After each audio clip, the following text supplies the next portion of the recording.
Welcome to Living English. In our drama today, Anne visits a winery, a place that makes wine, and gives her opinion about their wine. She also does some business and gets a good price for the best wine. After the drama, we'll look in detail at the words we use to compare more than two things. Here's today's episode of Sisters and Brothers.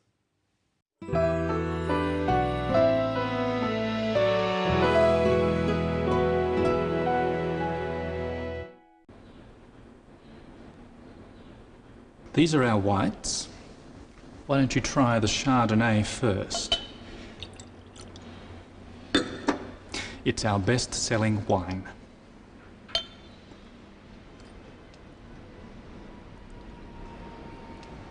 Lovely. Good fruit. Perhaps a little immature? Yes, it's made from some of our youngest vines. It is our most popular white at the moment. Try this Riesling.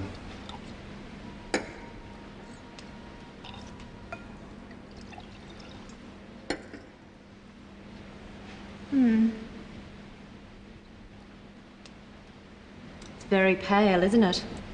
A lot of our customers are finding it very attractive. It's a bit too dry for our market. I think we'll leave that one. But I like the Chardonnay. I think we can sell that. Excellent. Let's try the reds. Our reds are as good as any you'll find around here. What have we got here? This is our Cabernet Sauvignon. It's very popular. A bit too much fruit at this stage. I understand it wasn't a good year for Cabernet in this district. You know your wines, Miss Lee. I try to be prepared. What's your best red? This one. Our Shiraz. And we think it's world class. It's a lovely colour. Deepest red. What vintage is this? It's 3 years old now. It'll drink well for years yet, but you can drink it right now too. And what's the price? Well, it's our most expensive wine at $50 retail. I'll think about it. It's certainly got potential, but there are a lot of wines around in this class these days. You've got a lot of competition, Tim. That's for sure. But we can work out a special price for you if you're interested. I'm definitely interested. This is very good. Sarah knows our requirements and pricing position. I'm sure you can work out something with her. I'm sure we can. Let's look at how Anne gives her opinion about the wine. She uses adjectives to describe it. First, she gives her opinion about the Chardonnay, a type of white wine. Good fruit. Perhaps a little immature? She says the fruit is good. The fruit means the grapes used to make the wine. And she says, perhaps a little immature. Immature means too young, not ready. By saying perhaps, she is showing that she is giving her opinion, saying what she thinks. It's more polite than just saying, it's too immature. You try making some suggestions using perhaps. You'd like to come with me. Perhaps you'd like to come with me. It's time to go. Perhaps it's time to go. You're wrong about that. Perhaps you're wrong about that. Now, what does Sarah say about the Riesling, another type of white wine? It's very pale, isn't it? She says, it's very pale, isn't it? Pale means it doesn't have a strong colour. By saying, isn't it, she shows she is giving her opinion. She wants the others to agree with her. Isn't it is short for is it not, which is the same as saying, don't you think? Try using isn't it with these sentences. It's hot. It's hot, isn't it? It's funny. It's funny, isn't it? But be careful. You only use isn't it when the subject is it. For example, I would say, he's funny, isn't he? You're late, aren't you? They run fast, don't they? Now look at another way Anne gives an opinion. A bit too much fruit at this stage. Anne tasted 4 wines. The first one she tasted was better than the second one, and the last one was the best of them all.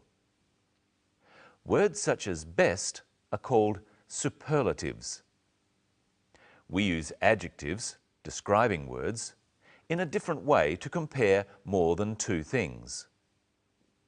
One way of doing this is to add an est sound to the adjective. Listen. It's lovely colour, deepest red. This is deep red.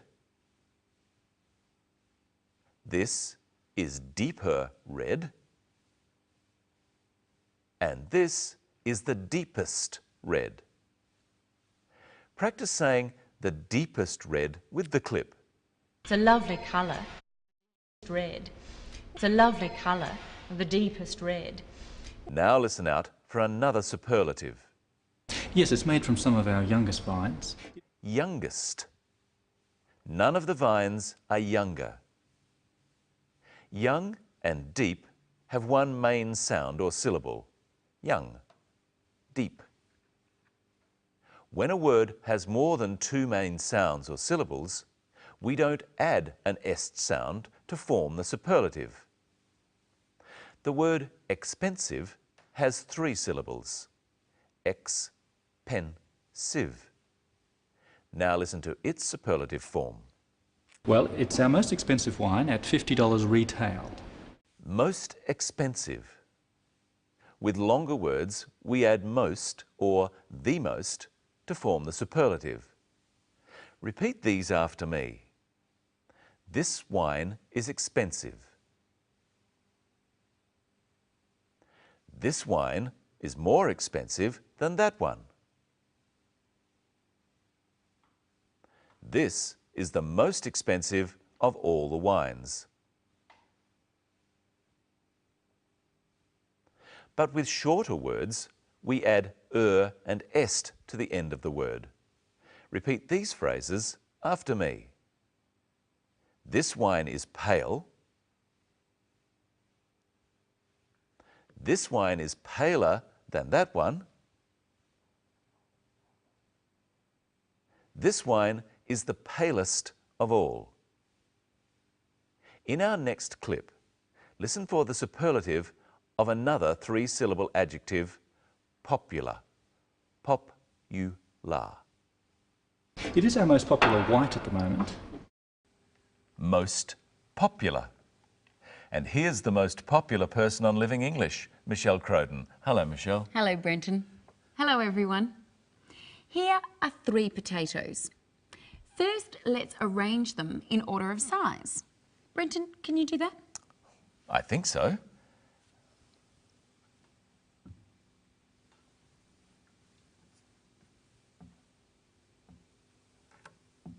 There you go. So this one is bigger than this one, and this one is bigger than this one.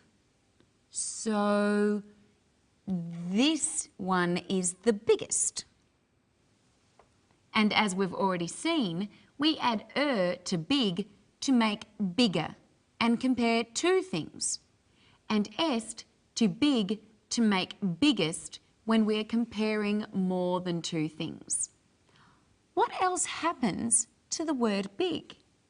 It has an extra G. That's right. The extra G tells us that the word is pronounced biggest and not biggest. What's another example? Hot. Hotter. Hottest. And what's the opposite of big? Small. Small. Smaller. Smallest. It already has a double letter at the end. Now I want you to put these in order of their weight. Oh, okay. I think this one is heavier than this one, but this one is heavier than both of the others, so it's the heaviest. Let's check.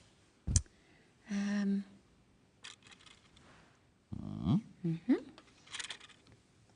this one. Heavier? That's heavier. Yeah, okay. And this one. This one's heavier than both. So it's the heaviest. What happens to the word heavy when we add the and est endings? The Y changes to an I before we add the endings. This happens with other words too. Such as lucky, luckier, luckiest. And happy, happier, happiest. So this is the heaviest potato, but which one is the lightest? This one. Light, lighter, lightest. Now let's look at another way of comparing things. Listen to Tim, the winemaker. Our reds are as good as you'll find in this area. Tim said that their reds, that is, their red wines, were as good as any others in that area. Let's look at the expression as good as. Tim is saying that his wine is good and the other wines are good too. Here are 2 donuts. I want you to do a taste test, Brenton. Okay. Which donut is better? If you insist.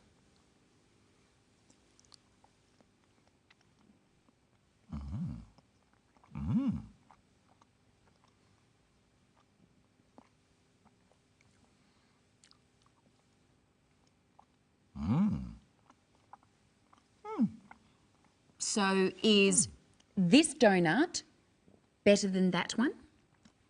Not really. No. Is it worse than that one? No, I don't think so. I think they're both equally good. So we would say this donut is as good as that one. They're both equally as sweet. You can use any adjective instead of good. So we would say this donut is as sweet as that one. They're both equally delicious. What would we say? This donut is as delicious as that one. And they're both equally round. This donut is as round as that one. And they're both fattening. Well, yes, this donut is as fattening as that one. We could also say this donut is just as fattening as that one. But this donut is the most fattening. Yes, and the most delicious. It's the best. Goodbye.